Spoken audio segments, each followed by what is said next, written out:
Thank you very much, Dr. Aziz. Thanks everyone for being here with us today. Start sharing my screen now.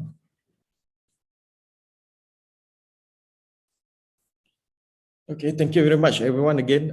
Thank you for being here. Our first ever webinar. It will be a long series of hopefully monthly session for us, Infinity. We'll be inviting more people and more key opinion leaders to share their thoughts and insight. Thank you to Dr. Izni and Mr. Amir. They've been a good friends. They've been supporting Infinity since day one. So I'm Zul, CEO and co-founder of Infinity. Today I'll be your last presenter and I'll be talking about FM, post-pandemic. So this topic alone has been discussed and researched a lot. There's been debate about how FM will be post-pandemic, how facilities will be used, and how FM basically is going to be reacting to the changes of behavior and the new normal. So I'll be sharing a bit of thoughts touching here and there. Perhaps I'll be able to give a little bit more insight about what's going to happen as predicted by experts. So as we can see, COVID-19 has been disrupting the way we work and the way we live. So working from home has been a norm to most of us, if not everyone. Previously, many employers has been reluctant to adapt this kind of arrangement working from home, and this arrangement has been seen as a type of less productive arrangement for workers, it seems. And now video calls, virtual meets has been like playing a large part of role in our life, professional life and even personal life, especially during this lockdown. We've been separated from our colleagues, friends, and even families. So it begs the question of whether facility and offices will be back to normal, to the pre-condition during pre-pandemic. Do we still need offices anymore? Will online e-commerces end the brick and mortar shops? No more shopping malls, no more commercial lots. And what will facility management do post-pandemic? So this question has been basically researched by a group of researchers from Chicago universities. Basically, they had around 10,000 respondents for this research. And from their research, basically, it was proven that working from home led to 2 more hours of working per day. People had more meetings, less focused time due to a lot of distractions from children, from neighbors knocking or doing some minor renovations, food and entertainment, and less productivity overall. So in conclusion, I think people won't be working from home entirely post-pandemic. We still need a space for people to communicate, collaborate, and coordinate with each other. Because from what Clay Shaki mentioned, we are basically a social creature. We need each other companion. We need to be in present with other human beings, our colleagues, friends, and family. So there is still a need for those kind of facilities pre-pandemic. But how? So the expectation of facility management post-pandemic, building usage won't change basically. Will still serve the same purpose. Hospital will still be an hospital, serve patients and all the services, airports, hotels, shopping malls, but how we use it might change. So this will also impact to the role of FM itself. Like Mr. Amir mentioned just now, there's a lot of new normal going on at the moment. He basically highlighted the process of disinfection now become a new norm. The costs increase, and there's a lot of new so-called public health policies need to be adopted by FM. So all these latest policy need to be adapted by players, building owners and facility owners. We need to be aware of how this mitigation of risk of for safety and health. So ensuring the safety and health of occupants is going to be a top priority for FM. And the last one will be the acceleration of facilities and building technologies. Both of them, Dr. Izni and Mr. Amir mentioned that there's a lot of automation of processes need to be done post-pandemic. So there's a lot of changes, there's a lot of technology adoption will be ongoing for FM. So I touched a bit about building hygiene. A lot of policies has been written by CDC, WHO, and even our own MOH, Ministry of Health, about how we want to disinfect, or how we want to assess whether the building is safe for people to come back to work again. So we need to know all this information, and FM need to adapt this kind of new policies and update all those people that is working on this team. So apart from building hygiene, ventilation is one of the major elements that's been discussed by WHO, CDC, and even KKM. And there's a lot of new policies, guidelines being released at the moment.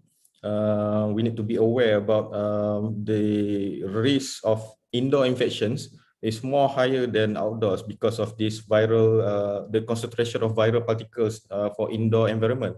So how do we identify all these conditions? Do we need to assess it regularly? How the processes of identifying certain standard? So what are the tools needed for all these kind of new standards? So apart from that, the acceleration of technology for building operations is not unique only to FM. So it was mentioned by Professor Sergio from Kellogg School of Management. The pandemic has accelerated a lot of digital transformation, the rise of e-commerce, increase of adoption to virtual meets, telemedicine and online teaching. And McKinsey Research Institute also agree that kind of with that statement, mentioned that the world won't be back to what it was pre-pandemic. So there's a lot of change of behavior. The engagement to digital economy will be higher than before. And then it will also affect how we will be working and also learning in the future. The CEO of Microsoft mentioned that technology adoption has been accelerated like 5 years now due to the pandemic. There's a lot of technology that has been expected to be ready by 2030 now. It's already becoming true even now. And this is not unique to to FM alone. So it's been applied to right across the industries.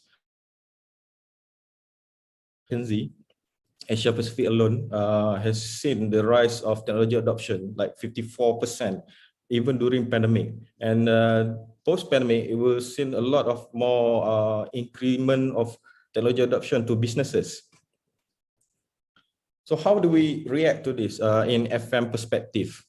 So post-pandemic expectation for FM will be a lot. There's a lot of new normal from building operations, like being mentioned by Dr. Izni, the inspection for building forensic itself has been changed. We need to adopt to some kind of a new SOP. A lot of sensors will be installed to replace some manual processes. So these changes will take phases. We will take step by step, and even for building hygiene, like Mr. Amir mentioned just now, we need to assess the condition. We need to be aware of the certain codes and standards being released by the authorities. So technology connectivity will be playing an important role in this. The improvement of internet connectivity for people, workplace facilities will be top priority, because the flexibility of work also open up the doors for people to work from anywhere. People will be virtually have discussions, meeting, and there's a lot of digital solution being used in a lot of organization right now. The traceability basically will go back to the control of or mitigation of risk for infections, because we are not looking at the virus to be disappear in a decade, as what we mentioned by WHO. It might be an endemic. So although it's, the virus might not be posing the same threat like at early stage due to the vaccine, but it will still be there. FM will need to adapt to some kind of new method, new standard, and new procedure. So efficient communication is really in need for FM, building occupants, their clients, and building operators. So how do we identify the new tools that to make it possible for all this communication, traceability, and the technology adoption? Deloitte Research Institute is, I think, the first company that announced the employee will be allowed to work from anywhere. They announced it like I think 3 days ago. All the employee of Deloitte is allowed to work from anywhere. So this is responding to their research, saying that previously everybody is talking about working from home, but now everybody will be talking about working from anywhere. So office will still play a central role in this, but the behavior and nature of it will change eventually. So largely because when people working from home or anywhere, they might want to come back to office. So the employee has to apply for things like desk, perhaps hot desk, parking space, and even apply for certain allowances for their traveling. So this change of behavior also will affect FM and how FM will react to this kind of new arrangement.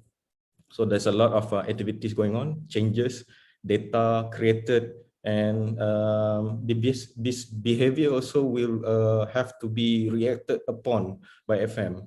So we cannot really operate on the same conventional ways pre-pandemic. Going into that particular area of strategically change FM role, COVID-19 has been seen as a leap for FM from operational to a more strategic role now. We need to rethink again the role of FM. It's not merely a operational and maintenance role, but we need to strategically become a partner to all the stakeholders.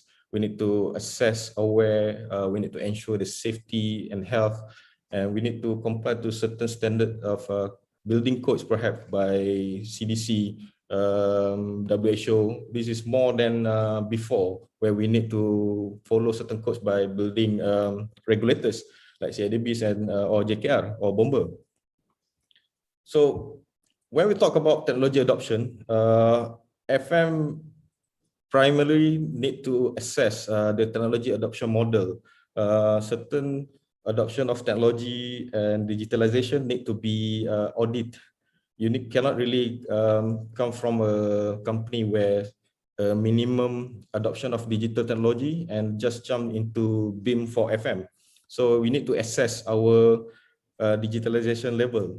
We need to see where we are at the moment and what's the best framework for technology adoption for our organization, because this begs the question that there's a lot of company that wanted to go for digital transformation, but they don't know where to start or what are the technologies that suitable for their organization and core businesses. So if we look into this diagram, there's a lot of activities going on in this image alone. And this relates back to the core or primary role of FM: space management, fleet management, visitor management, O&M, even parking management, and central control of the building. So how do we manage all this without certain technology adoption? How do we mitigate the risk of disease or infections post-pandemic? Because the need will be more than before. So as part of this, I think apart from this, the improvement of user experience in the building also need to be improved further, because people are expecting more and more from building usage. So the only way to go from this is to have a data-driven approach for building operations. This is a simple diagram where a lot of businesses, FM is not unique to this, that adopt the big data approach for their business decision. And in processing a lot of data, I think FM produced like millions of key data points from activities in the building, from operation, maintenance, building services, and even the occupant activities. So how do we structure all this database. So the keyword that will be synonym to a lot of business in future will be data lake. We'll be producing a lot of databases, data warehouse, and it will be dumped into a big data lake where AI will be used to make and assist decision making. And data visualization will be more efficient because we can pick and choose all those information and analysis that relates to certain activities to make an informed decision better. And I'm sharing here is a simple AWS IoT services or system architecture that eventually we use for our client. It has two front end which serve the FM team for operational dashboard, and also the other one is the tenant app that eventually help more collaborative communication between the FM team and also the occupants of the building. And from this diagram alone, it shows that technology now has become more adaptive or more easier to adapt to a lot of companies, like compared to previously done. It has lower costs of adoptions, and is much easier due to the development of cloud computing technologies. So when we talk about big data, all those data that been processed, collected and processed and analyzed goes back to the simple philosophy of ISASA. We ingest, we collect, we store all this data in the structured and semi-structured or unstructured database. We analyze it with specific analytic tools. We surface it in a very strategic dashboard. And also we act upon all those data that we have to make sure that it can be leveraged on, it can benefit to FM and our occupants. So there'll be a lot of changes in FM post-pandemic. We have to adopt to a lot of new technologies, new behavior, new code of standards for buildings, and there will be, I think, a lot more expectation due to the fact that flexibility of workplace and facility post-pandemic. If you can see here, I'm sharing a really interesting vacancy recently, like 3 days ago. A company in Singapore started to look for digital facilities engineer. If we compare ourselves like 5 to 10 years ago, there won't be a vacancy like this or position like this in FM team, because there'll be like strict boundaries or line between FM operation and also IT. Now the line has become more blurry and gray. So digital facilities engineer will be, I think, playing a lot of more important roles compared to this. It's comparable to like maintenance engineer, mechanical engineers, or the conventional facilities engineer. So FM post-pandemic need to embrace this kind of changes. We need to act fast upon it so that we are not left behind, because based on IWFM research recently, FM is one of the less innovative industry compared to the rest of the more competitive industry, like maybe construction, even construction and automation, automotive, where they spend like maybe around 3 to 5% of their capex for R&D and research, where FM generally spend around 1.5% from the capex. And before I end my presentation today, there's a lot of changes will happen post-pandemic, but I quote this interesting saying by George Bernard Shaw, mentioning that progress is meaningless without change. So post-pandemic, there'll be a lot of new normal, but if we can start to a new normal, I don't expect us to go back to where we were pre-pandemic. Thank you very much.